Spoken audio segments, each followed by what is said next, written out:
गुरु आश्रम के शांत वातावरण में शिष्य ध्यान मग्न बैठे थे।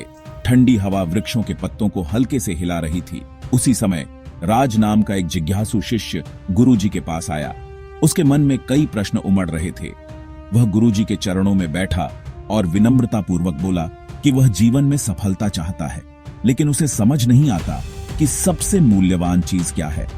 उसने सुना था कि धन, सत्ता और प्रसिद्धि ही सबसे महत्वपूर्ण होती है। क्या यही जीवन का अंतिम उद्देश्य है?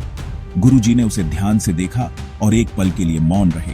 फिर उन्होंने सहजता से कहा, यदि तुम पूर्ण चरित्रवान व्यक्ति हो तो तुम्हारे पास क्या यह अमूल्य निधि नहीं है? राज को यह बात समझ नहीं आई। उसके मन में सवाल उठा, चरित्र को सबसे बड़ी निधि क्यों माना जाए? आखिरकार धन और शक्ति के बिना जीवन कठिन हो सकता है। क्या केवल चरित्र से कोई सफल हो सकता है? गुरुजी ने मुस्कुराते हुए उसकी ओर देखा और समझाया कि धन तो खोकर फिर से कमाया जा सकता है, लेकिन एक बार चरित्र नष्ट हो जाए तो उसे संजोना अत्यंत कठिन हो जाता है। जो व्यक्ति चरित्रवान होता है उसे समाज का विश्वास और सम्मान मिलता है। वह न केवल दूसरों के लिए बल्कि खुद के लिए भी प्रेरणा बनता है। राज सोच में पड़ गया। गुरुजी की बातें उसके हृदय को छू रही थी।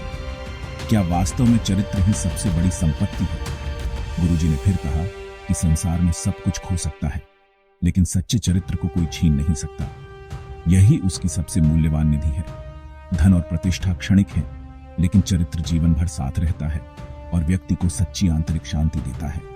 अब राज को समझ आ चुका था। उसकी आंखों में एक नई चमक थी। उसने गुरुजी को प्रणाम किया, क्योंकि आज उसे जीवन की सबसे बड़ी सीख मिल चुकी थी। चरित्र ही सबसे बड़ी निधि है।